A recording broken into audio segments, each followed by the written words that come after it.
Hey, I'm Raymond, and that over there with a doll is Paul. Did not see the doll coming. This is my emotional support Godzilla. Aha. Are you allowed to take it on planes with you and Yes, I everything? am. I don't know where I got it from or why it's blue, but I love it. It I is like fantastic. As you can tell from Paul's doll, today's episode is about Godzilla, specifically the new movie Godzilla Minus One, which is in theaters now. Now, this one I was tracking it. I wasn't really following details on talent and cast and all that. So I had a pretty clean slate going into it, and I was pretty floored by what I saw. So let's start things off with let's go with a Minya size review of Godzilla Minus One. Now, for me, I will say this is the best Godzilla movie I've ever seen, but it is not my personal favorite. Now, what would you say, Paul? I would say that it is a sometimes impressive, but also sometimes flawed Godzilla movie, and flawed in the way that monster movies are often flawed. Interesting. But it is the best made Godzilla movie. Yeah. Okay, I can see where you're coming from there. Now, on Rotten Tomatoes, the movie currently has a critic score of 97 and an audience score of 98. So, audience-wise, this is the highest rated Godzilla movie. Critic-wise, there is one ranked higher, but it only has 6 editorial reviews, whereas this has more than 100.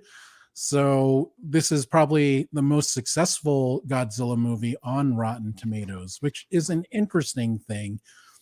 Some people care about this stuff, some people don't. But why don't we delve into the movie, and why don't we start with Godzilla's design? Because, with every series of movies that Toho makes, they make alterations to how Godzilla appears. What did you think of the new Godzilla design, Paul? I thought he looked really, really cool most of the time. There was a couple times when he was like in the water and like the water would sort of come up to about here on him, where it looked like they had basically taken an action figure and put it in water and like were moving it, because he didn't like have any other like facial expressions. I mean, not that he's like the most expressive person in the world. Show me disappointed. Yeah, show me melancholy, Godzilla. Yeah, he's no Anya Taylor-Joy, but but he did most of the time. He looked really, really cool. The only issue I had with his design was the whole thing where like his back spikes would pop out when he was going to do the atomic breath, breath, and then sort of pop back in, because I was like, that's just weird. Yeah, so I like the design in motion. When he wasn't moving too much, or when I saw stills prior to the movie, I thought the hips were kind of big. I'm like, whoa, Godzilla's got some junk in the trunk now. The spiky thing, I guess, is weird too. I read a quote about the design where they said they wanted to make the dorsal spikes more jagged to show that his healing factor wasn't always exact. So, okay. I mean, I guess they weren't pink like in the Godzilla X Kong trailer. So yeah, I guess that's a thing. Yeah. But overall, I like the design. I was surprised I liked it because I thought the legs and hips looked weird. But as soon as the monster was moving, I thought it was very cool. And it's a nice mix of the classic Godzilla elements modernized. Right. So I was happy with that. I don't like the freaking Matthew Broderick Godzilla where they tried to make it all realistic and lizardy. I don't know. I hate that movie a lot. Yeah. Although what I love is, I don't know if you ever saw, I forget the name of it. It may be called the Godzilla Final Wars or something like that. It was supposed to be the last Godzilla movie, of course. And there was a whole thing where Godzilla refights like everybody he's ever fought. Yes. And then they get to the scene where he's going to fight the one from the Broderick movie. And he literally just looks at him and he's like, zap, and that's it. And it's like, And they had a line about it too, like that's what the stupid Americans thought with Godzilla. Yeah.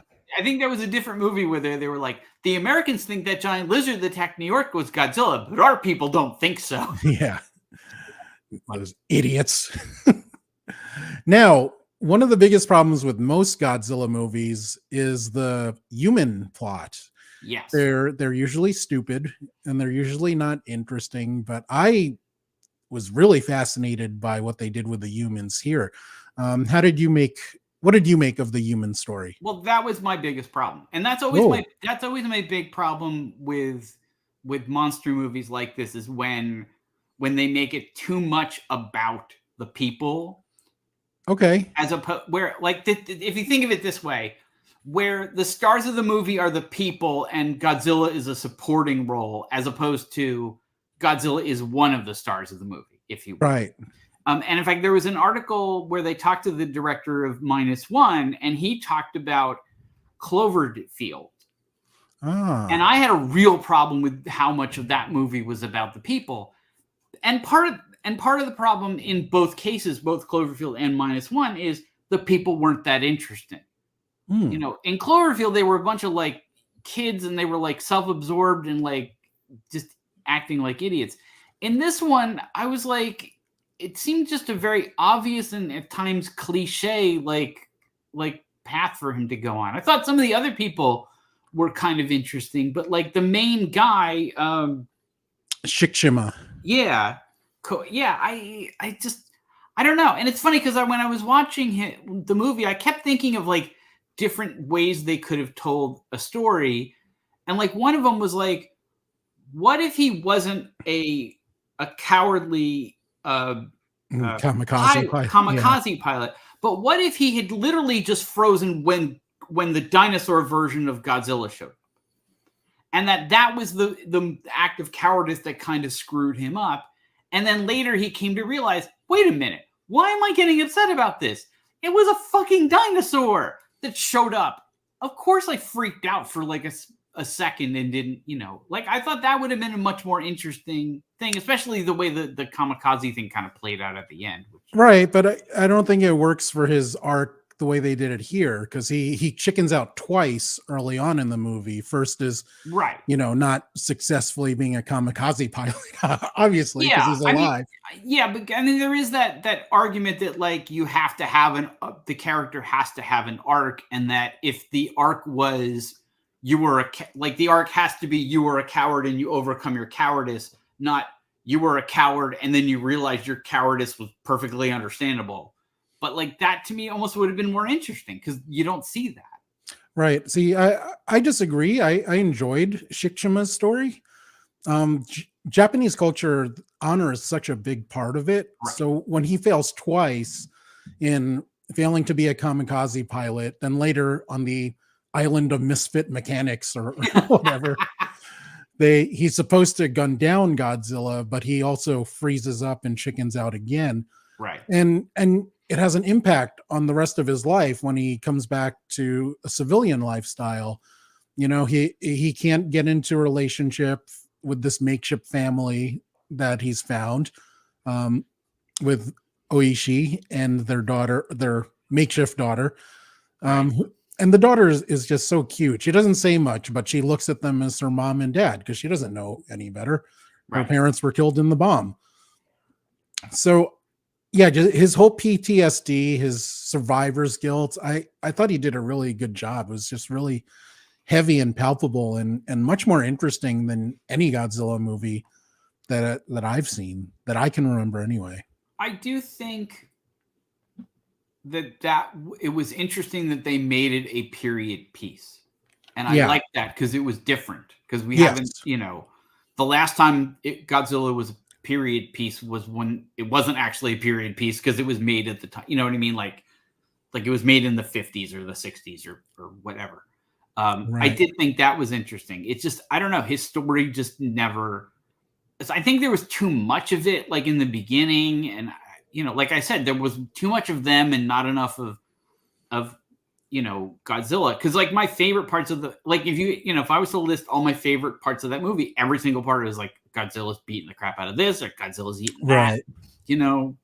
I do think there are reasons for that, which I will talk about in the next section. But I wanted to see what you thought about, their little town making like a makeshift militia to fight Godzilla, because they like, well, the government's not doing shit, so let's take all the old Navy people, not Right. the ones from the store, the ones that were in the Navy, Yeah. and we'll fight Godzilla ourselves, Which it's funny that you mentioned that, because that was another thing I thought of that would have been an interesting movie, is that if the whole thing culminated in the scene where they're going out and getting the mines, and then Godzilla ends up eating the mine. And I thought that maybe that would have been a more interesting end to the movie, where like these people have to go out and do this themselves, and Godzilla they trick Godzilla into eating a mine, and then they shoot the mine and blow him up. Of course, then you'd have people saying, "Oh, well, basically, this is a Godzilla version of Jaws, right? Or Jaws version of Godzilla." Sorry. And there were a lot of Jaws feelings, especially with Shikshima and their little crew of 4 on their shitty boat. Like, yeah. But do you buy that, like that being realistic at all? Like the town, the makeshift Navy that they put together? That seemed a little silly to me, but I don't know. I don't know. I mean, I don't know, because I don't know what, I don't know enough of that post-bomb era Japan history to know. Maybe that is something they did. Maybe they had lost, they were counting on local people and said like, "Hey, look, we're going to help you outfit these boats, and we need you to go out and do this stuff." I mean, they were getting paid for it. Don't forget. Yeah. That was his whole thing. Yeah. He was like, "I finally got a high paying job." So it made sense to me. I never sort of questioned the sort of. So that aspect of the story, Mr. Yamazaki, who directed and wrote this film, he wanted to reflect what he thinks is Japan's poor reaction to the COVID-19 virus, and that people weren't trusting the government. So in this case, we'll fight Godzilla ourselves. The government sucks. Which is an interesting contrast to Shin Godzilla, which was, I forget what year that was from, which the Japanese government loved because they felt that the movie reflects the people's utmost faith in the military. Right. So I think that was interesting from this standpoint. So you did not like the human story. I did. Let's talk about the actual humans that were involved in this movie. Of course, we have the couple here, the 2 leads, who they might not mean a lot to the American audience, but these are 2 like major stars in Japan. So having these 2 as the male and female lead is a pretty big deal. So that's a pretty good get for them. And this is the director and writer, Mr. Yamazaki, who is also a very prolific filmmaker. He's considered definitely one of the most successful filmmakers in his generation, if not the most critically acclaimed, because he does a lot of mainstream stuff too, like Doraemon, Lupin the Third. He did a Dragon Quest cartoon as well, but he also does serious, more acclaimed movies. So he has an interesting track record. But these are all in Japan. These are like top talent. So that, imagine if, I don't even know who the actor and actress equivalent in America would be, but think of 2 young actors in their prime that are under 30. I don't know, like, is Timothy Chalamet under 30? I don't know. He's in everything. Yeah. So maybe like if they got like him and Zendaya to be. Yeah. So basically Dune. No. Yeah, I guess so. So it would be like Timothy Chalamet and Zendaya, directed by, I don't know, Christopher Nolan or something like that. So yeah, I mean, that's the kind of talent that the actual humans are here. So that's a big contrast to the Godzilla movies that I grew up with, where you can tell that most of the actors were clearly like, "Oh, this guy was the star of a toothpaste commercial," because he's not very good. Carlos gives us an update. Shin Godzilla was 2016. Yes, that's when Godzilla loved the Japanese government, and now they suck because of COVID. Their opinions, not mine. I love you, Japan. So, what did you make of the performances? I know you didn't like the male lead felt there was too much of him. What about the rest of the cast? I thought everybody was pretty cool. I liked the doctor that was on the boat with him, and then kind of came up with the plan. Yeah. I agree with you that the little kid was good, although it made me it kind of got to me at one point when like she was crying because I was like, how do they get really little kids like that to cry? Like They smack them. I don't know, and I felt terrible. I'm like, because that was like. That wasn't acting. That was like a kid that was really upset. And it was like, oh. Well, you give her a toy for a while, then you take it away, then you start rolling. So. I don't know. I don't know what you do because it's not like you can tell a kid like that, like, oh, cry on command. Yeah. Yeah. Like, yeah. I don't know. That might be child abuse or something. I don't know. I thought that, but there were other people in the cast that I liked. There was like a guy who was like the head of the military for their little area that I thought was good. I don't necessarily think that the guy or the woman were bad actors. Although at some point they did kind of do that thing that they do in Japanese movies and cartoons where they kind of overreact for some reason. I don't know. That's their style in Japan. So yeah. But I'm always I was like, okay, calm down. You're not that hurt. Yeah. You haven't absorbed that much radiation. Yeah. Man up. I like the crew of 4 in the boat too. Shikshima's the top left, of course. Right. The guy in the bottom left is the scientist guy in the boat. He was the smart one. Yeah. The guy in the bottom right was the like libertarian asshole guy. Which I liked his character where he just like hates everything, especially the government.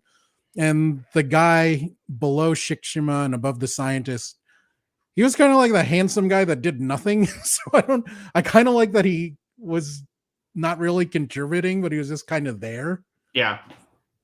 I don't know. You need one of those in the group. He makes everyone else look better, I guess. But yeah, I thought the talent was pretty phenomenal. Now let's move on to the special effects, an important part of every monster movie.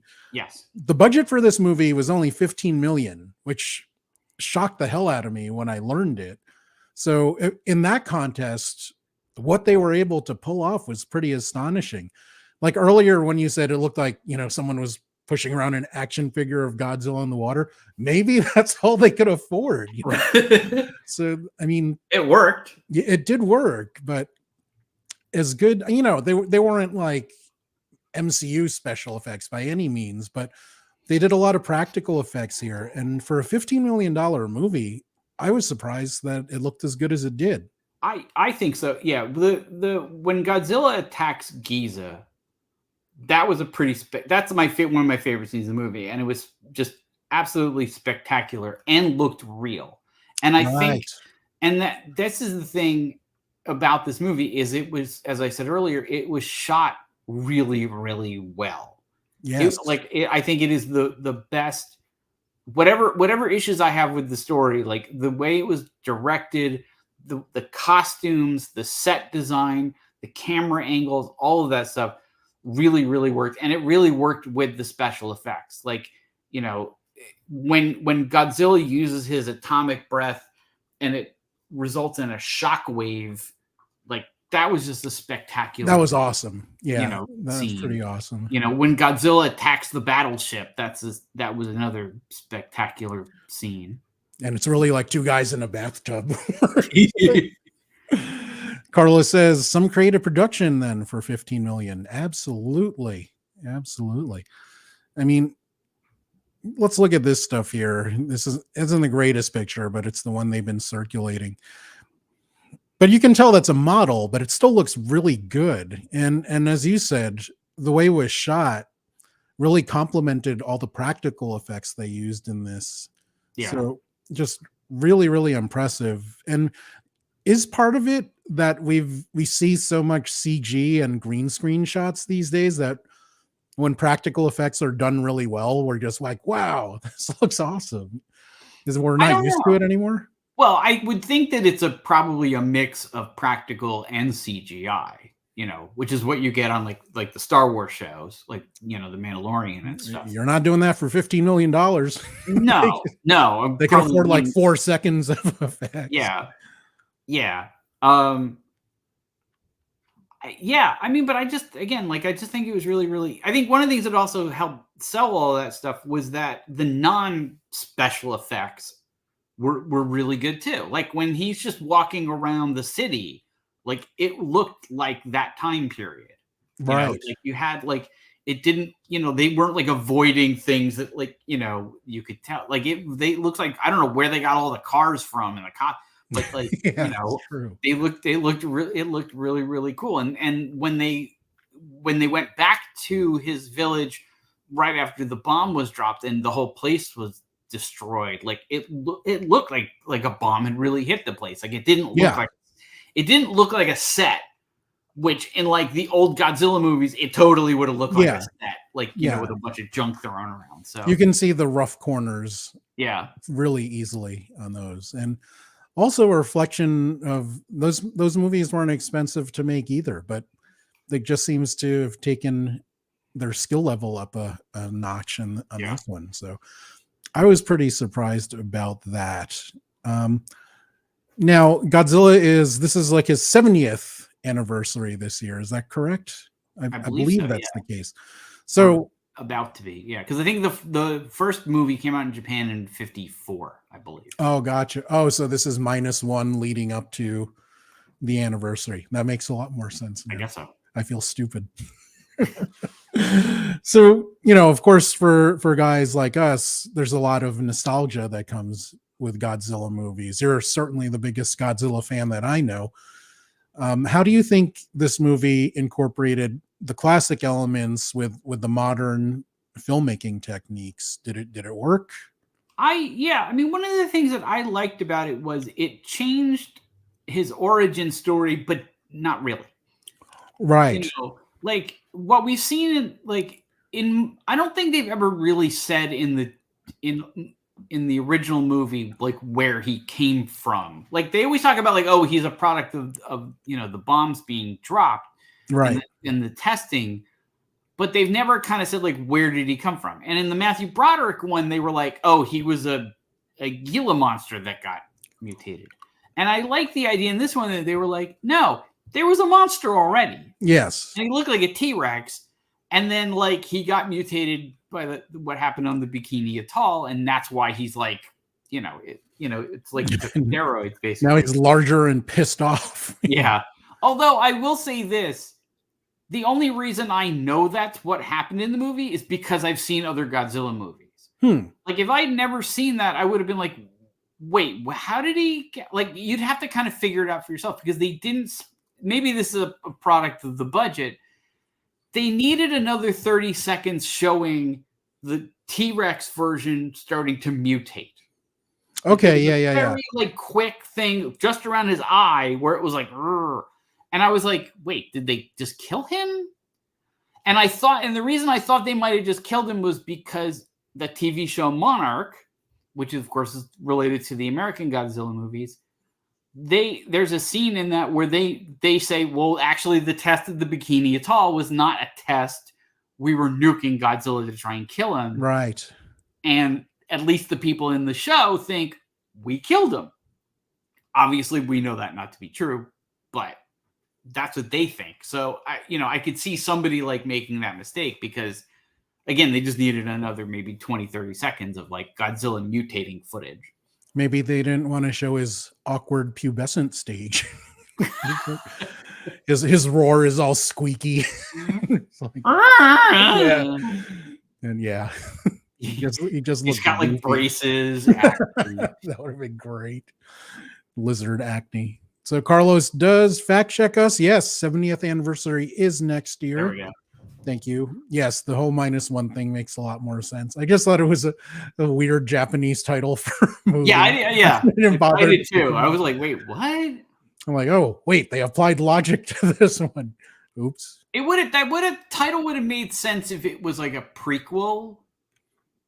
Well, it kind of is. Yeah. Hopefully. Well, maybe it is. Right. Like if they said like, oh, okay, next year we're going to do a movie called Godzilla and this is like the prequel and right. But yeah.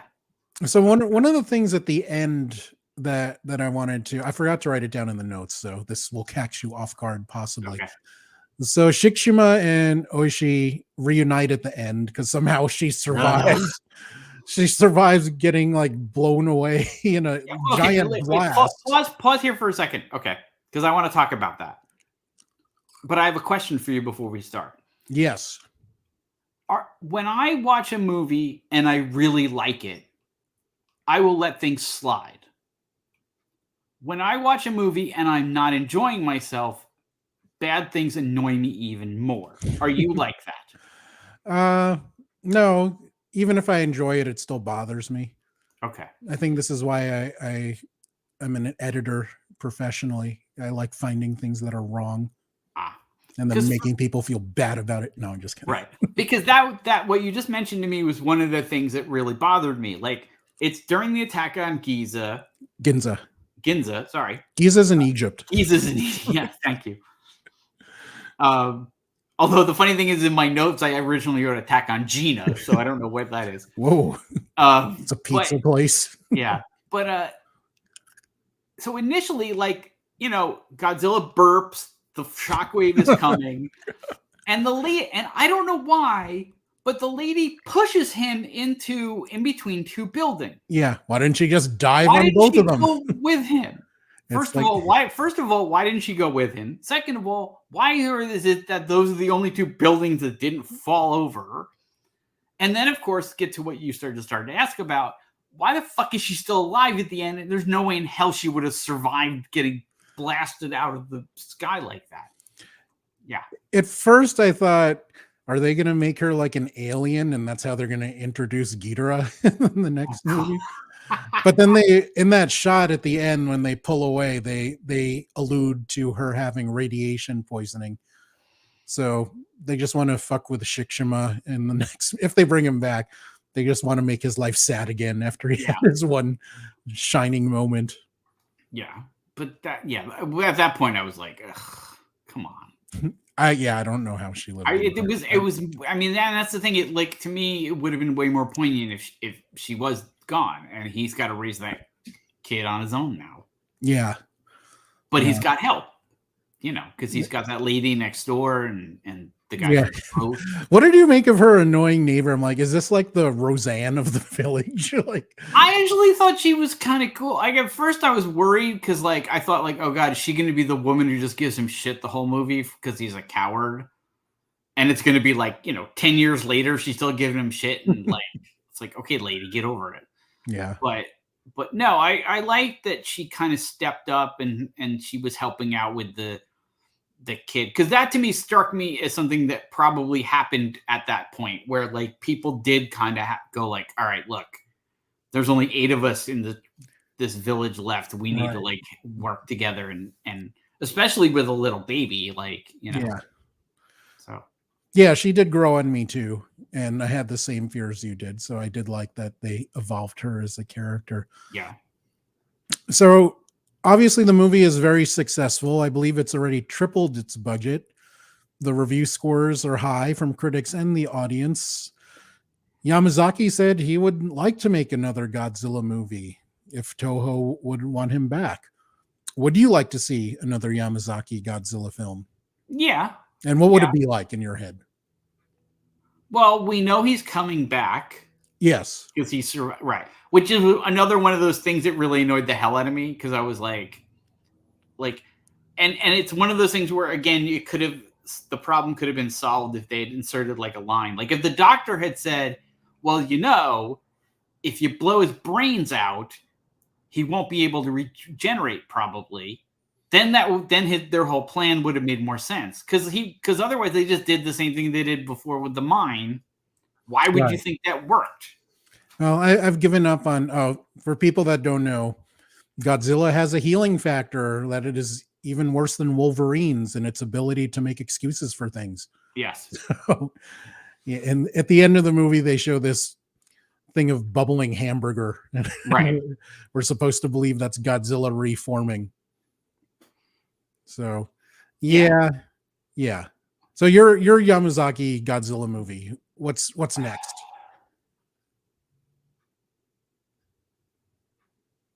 And for anyone watching, What would you want to see in Godzilla? Maybe something in the 1960s. Maybe like he's gone away. Like he hasn't come back in a while. He goes to Woodstock. Yeah, no, but like not something where it's like where like they're prepared for him. You know what I mean? Like like how in some of the movies it's like they have the Godzilla force and they're prepared. Like something where like he doesn't come back for a while. Like maybe not even the 60s, maybe like modern day, like, or something where like people are like, yeah, that never happened. Come on. Because don't forget, there wouldn't have been any like, or probably not any photographic evidence or video, evidence of it. So people, you'd have also people now being like, oh, that's like fucking Stanley Kubrick did that just to like, get the military industrial complex bigger or something, Right. So I don't know, not something where like they're like prepared for him. And then there's all these other monsters and all this other stuff, like, something different. I mean, that's the one thing. Another thing I will say about this movie is it was very different Godzilla movie than we've seen before. And I'd like to see him do something like that, come up with some other story, again, not too much about the people, but something, where it is kind of like, oh, we haven't really seen that before. Do you want them to do dubbed voices like they did in some of the Japanese movies, or like, yo, Anguirus, what's up, man? Yeah, that's that was not good. Carlos adds, hopefully nuclear radiation is a way for us to live forever. I believe that's what the Oasis song was about. Yeah, that'd be cool. I'm down. Radiate me. I would like to see Yamazaki do another Godzilla movie, but I want a full-blown monster party. Like, as I said in the intro, it's not my favorite Godzilla movie because my favorite ones have more monsters. And 3 is not enough. 3 is a gathering. 5 or 6, you can call that a soiree. So to me, a monster party is a 8 monster minimum. And I want to see that. Definitely want to see some of the weird ones like Gigan. I loved his design because it was just so weird. He was a monster with built-in sunglasses. Oh, yeah. Jet Jaguar is awesome. They're doing a short with Jet Jaguar soon. So I'm excited to see that. There was the giant lobster. Yeah. I don't want anything that looks just like a bigger realistic thing. Right. Yeah. Those are always the worst one where it was like, look, it's a giant cockroach. Yeah. I'm like, oh. Or a giant, what are they? Praying mantis was like, like a praying mantis. And there's another and there's a spider also, like boring. Like, I always like, one of my favorite ones was the smog monster. Yeah. That's one of my favorite movies too. And it had the Save the Earth song, which I always thought all of a sudden they're like at a 60s a go-go. Yeah. I do want to touch on something you just mentioned, though. I did appreciate that this movie was in Japanese with subtitles and not like a badly dubbed English. Yes. And I think that speaks to sort of a shift in our culture that they did that. And, because they also didn't, let's be honest, they also didn't recut the movie with like some American star who's like, hi, my name is Steve Martin and I'm in Tokyo, Right. What's that Godzilla movie where it's about this neglected kid, like Godzilla's Revenge, I think is it? The American voice they gave to that kid was so annoying. And I'm like, I'm glad you're bullied. You suck. And I like that the other kid bullies you. Carlos wants Rodan in the monster, not the artist, in a Godzilla movie. Yes. I want Rodan, Picasso. Yeah. And just spice it up with some Jackson Pollock. Pollock. That could be interesting. I mean, it seems you have to do Mothra, it sounds like. Seems like Mothra is always the one in the second movie. Yeah. And Mothra and Rodan are next. But yeah, I like the weird ones. Smog Monster to be cool. Gigan. Jet Jaguar. I don't know. Who else would you like to see? I'd like to see them kill Matthew Broderick's Godzilla. Just bring it back to kill him again. That would be fun. I don't know. Maybe they should make up their own. New monsters, yes. You know, make up something new, you know. Although some of the newer ones are kind of weird, like Biolante, which is just a bad name. But I love saying that name because it just sounds like a matador. Biolante. And they had that one Destroyer that was made from the Oxygen Destroyer. Right. And then there was Space Godzilla. Space Godzilla, yes. And yeah. And Godzilla actually had children. There was a while where they said Godzilla could produce asexually. Godzuki? Well, no, they had little Godzilla that they renamed Godzilla Jr. Right. Who graduates to become senior Godzilla after the other Godzilla dies against Destroyer, actually. Now, yeah. So they can get weird. Ooh, like the weird bat one from, see, they're doing some weird shit in Monarch. So I kind of like that they have like cool monster designs there. So I wouldn't mind more of that. Yeah. Now, last question on this movie before we move on to other Godzilla topics, just quickly. Is this the best Godzilla movie ever made? For me, it is a yes. Although, again, it is not my favorite. But I think objectively, this is the best Godzilla movie ever made. You disagree? Well, I think it's the best Godzilla movie ever made from a cinematic filmmaking perspective. In terms of the storytelling, no. In terms of which ones I like more, absolutely not. Like the first one is still my favorite, and so are a bunch of the early ones like Mechagodzilla and Mothra and the Smog Monster. But as in terms of like the quality of the filmmaking, the cinematography, the set design, the editing, everything else, I would say it is the best made Godzilla movie. Fair enough. Now, this is an excellent time for Godzilla fans. There's a ton of great content. We have Godzilla Minus One in theaters now. We have Monarch, which Paul mentioned earlier, that is based on the American Godzilla movies. This is a limited series on Apple TV Plus. And the trailer for Godzilla X Kong just dropped, which is not an Adidas shoe product, which I thought we were getting, but it is the next American Godzilla movie. Let's start with Godzilla X Kong first, because we both were not fans of this. So why didn't you like it? It just looked cheesy. It looked bad. It looked like it was going to tell a terrible story. I mean, I also didn't like the Godzilla King Kong movie that they did. Yes. Although it does have one of the most spectacular Godzilla fight scenes I've ever seen, which is the one at the end when they're I forget where they are in Asia, but it's some really cool city that's all lit up with neon light. It's like they're fighting in Los Angeles in Blade Runner, but yeah, and it just looked terrible. And like, why is Godzilla pink? Like, I get it. We love Barbie, but no, unless it was Godzilla versus Barbie, which would be kind of funny because I think there is a scene in the Barbie movie where she's like 50 feet tall. Yes. And then there's like this other scene where like the two of them are running, and somebody like put up a thing where it was that shot from that, and then a shot from one of the Rocky movies where Rocky and Clubber Lang are running down the beach. No, Apollo. He fights Apollo. Sorry.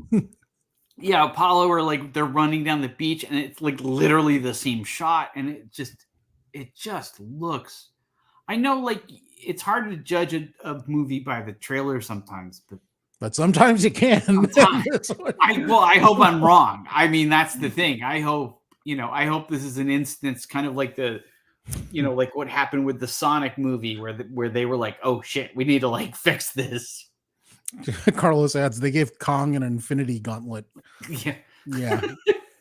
See, that proves that he sucks compared to Godzilla because he needs weapons. Godzilla is au natural.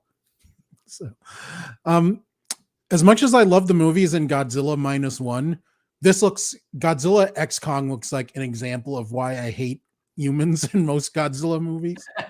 Because like everything about them sucks, except for unless they bring back Tywin Lannister. Did they show him in the trailer? I don't remember. I don't think they did. I don't remember. But I don't think so.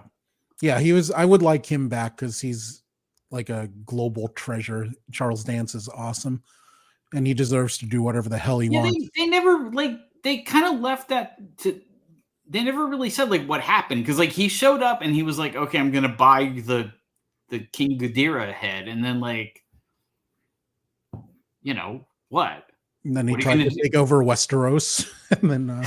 Well, I don't know. I mean, it was the implication was almost that he sold it to that guy who turned it into, right. Mechagodzilla. But that, I don't know that that's the case because, I mean, his whole thing was he wanted to save the Earth, from environmental collapse. Right. How do you do that with giant monsters? Yeah, I don't know how you do that with a giant Godzilla monster robot. Well, the logic in the plan, was not the best. See, he's trying not to be as cold and calculating as Tywin Lannister or cousin Noomsy from The Golden Child. Another one of his excellent roles. Or Last Action Hero. Loved him in that. Oh, yeah. But yeah, we both agree. This trailer looked really bad, and we both hope we're wrong about the movie, but we're probably not. On a more positive note, we are both enjoying Monarch, which will be covered in a full episode when it ends. I believe it ends in early January. I think so, yeah. Yes, it does, yes.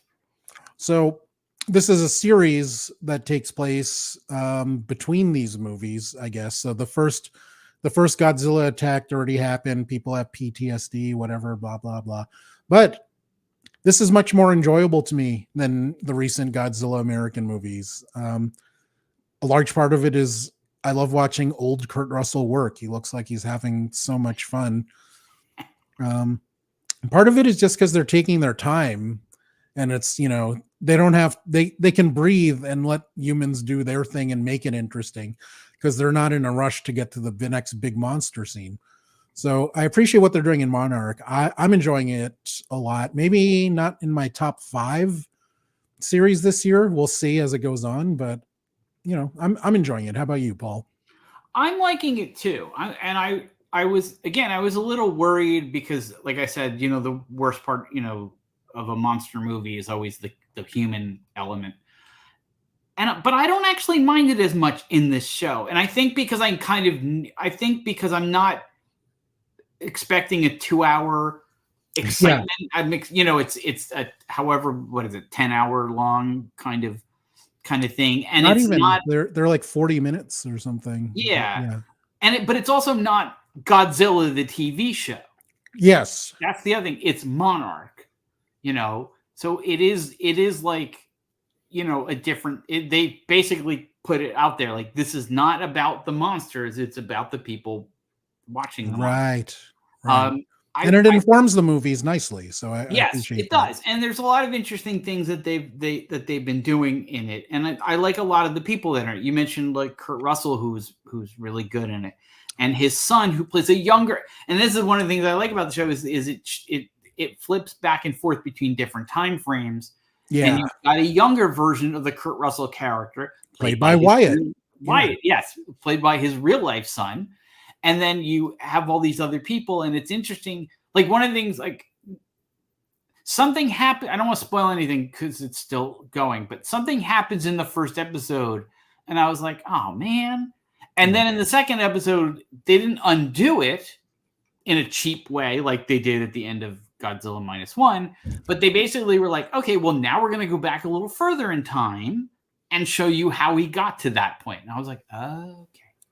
So yeah, some of it again is a little silly, like the whole thing about like, oh, there's some guy and he worked for Monarch, but he was never around, but he also had time to make 2 families in 2 different parts of the world. Like, I don't know that was really all that necessary, but okay, And he made 2 annoying children. and then explains why he wasn't around for either of them. Yeah, that'd be mean spirited if that was the reason. But yeah, he'll be in Tokyo one day. My Japanese son sucks. I'm going to San Francisco. Oh, God. Can you imagine? Like they find like a diary, and he's like, "God, my kid is annoying. I'm going to go to America and start another family and maybe get it right this time." If she And makes then me later, udon one more time, that one up. And then how funny would it be? Like, oh, I fucked that one up too. Well, I'm going to try a third time in England, and they're like, "England? What? That's another sibling?" That's the mid-credit scene in the finale. Yeah, Like, exactly. I'm your missing other brother, sister, Yeah. whatever. But yeah, I do like Kurt Russell and Wyatt Russell playing the same character. Makes me think that Goldie Hawn and Kate Hudson should do something similar in the near future. I'm surprised they haven't. Yeah. Well, does she still work? I don't remember the last thing Goldie Hawn was in. Yeah, it's been a while. I think wasn't there there was talk of doing another First Wives Club movie at one point. I think that she might have was going to do that. I don't think she's like retired like the way Jack Nicholson or some other people are retired. I think it's just that she's like, I don't need to work, so yeah, I don't need the money. Like I don't need the money, and, you know. My kids are doing fine. Yeah, so I'll work when someone offers me something good, you know. Like Gene Hackman is like, I'm done, forget it, don't even call me. Yeah, or Rick Moranis too. He's kind of like, yeah. Well, and Jack Nicholson is like that. Like they went to him, he got offered like a bunch of things. Like he got offered a part in the sequel to The Shining, and also into the part of the Shining part of Ready Player One. And like Spielberg was the one who called him for that second one, and he was like, "Nah, I'm okay." Oh, he's also 105. Can he make it through a shoot? Probably. He still goes to Laker games all the time. Not as much, but yeah. Let's see if he has a stamina for a 3-month shoot. I don't know. Well, no, I think in both cases it wouldn't have been a 3-month shoot. It would have been. They just wanted him for a bit role. He's not. Yeah, like they just wanted him to make a cameo. Okay, gotcha. Especially in Ready Player One. Like I think they just wanted him to show up at some point, and he was like, "Nah." Yeah, they can do that. So, since this is not your favorite Godzilla movie, what recommendations would you have for people looking for a Godzilla fix? Name your 3 favorite Godzilla movies. You mentioned the original. The original is definitely up there. The Mothra and the Smog Monster. Ooh. The Smog Monster is one of the ones of the original bunch where things start to get a little silly, but not so silly that it's problematic. Right. Although I will say this, if somebody came back and said like, yeah, that one was too silly, I'd be like, okay. Because I think part of the reason I love that movie is, and you may remember this, in New York, New Jersey area, Channel 9 would show. They'd have the marathons. They would show a marathon of King Kong movies on Thanksgiving and a marathon of Godzilla movies on the Friday after, on what was not yet Black Friday. And they would alternate, but sometimes they wouldn't even show the original. They would show like just a bunch of the funny ones where it's a guy in a costume. And so I must have seen that movie like 40,000 times at this point. Well, that will be a wrap for our Godzilla coverage. I totally forgot to do some plugs and housekeeping. But Paul, why don't you tell people what's new on your site? There's a book that you just reviewed or had an interview with. Oh, really I don't know how to pronounce that guy's name though. And I don't have it in front of me, but yeah, if you go to paulsemel.com, I put up a whole bunch of book interviews this week. I also recently did say the book's name though. You can say the book's name, even hang on a second. I got to pull up the website because I don't actually know the name of it. It's about an agoraphobic thief, which just conceptually I love. The Dragons of Deepwood Fen by Bradley P. Bellew, I think it's pronounced. Sure. So that's up. I've got I'm working on a review of the Avatar game, but from the perspective of someone who hates the Avatar movies. I also got I have props today. Next week, I have reviews of Ooh. both Mandalorian Season 1 and Season 2 on which are coming out on Blu-ray and 4K. And oh, look, it's Grogu. And then I also did a review of Pinball FX put out a whole new collection of pinball machines for their virtual pinball thing, including a table based on The Thing, another one based on the Chucky movies, and then also one based on Duke Nukem and Dead by Daylight, the games. And that's The Thing is in John Carpenter, not the John Carpenter's Thing. Yes, John Carpenter's Thing, not the terrible remake of John Carpenter's Thing. Ugh. And not the original movie of The Thing that John Carpenter's Thing was itself a remake of. It's a G thing. So yeah. And Paul, Hanukkah has started. It's the second day of Hanukkah. I thought it's the first day. Sure. You should know. Dude, how many times have I explained this to you? I'm Jew-ish. Oh, like George Santos? He said the same exact thing. Oh, thank God that guy is gone and yet not forgotten. And so, guys, if you're looking for a Hanukkah or Christmas or Kwanzaa present, do they give presents in Kwanzaa? Let's say they do. And you would like to support this website, check out some RPadTV merch. It's available on different Amazon.com stores around the world. If you want direct links, you can go to rpad.tv/merch. We got t-shirts, we got hoodies, we got phone cases, pop sockets, and all kinds of things with the RPadTV logo, both the 3000 and Classic. And you would look awesome in it. So buy something nice for yourself for a change. You'd look great. And as always, thank you for watching RPadTV. We had a great time hanging out with you. And say goodbye, Paul, and say goodbye, Godzilla doll. Goodbye, everybody. We sure had fun on the show today. Catch you guys next time. Bye.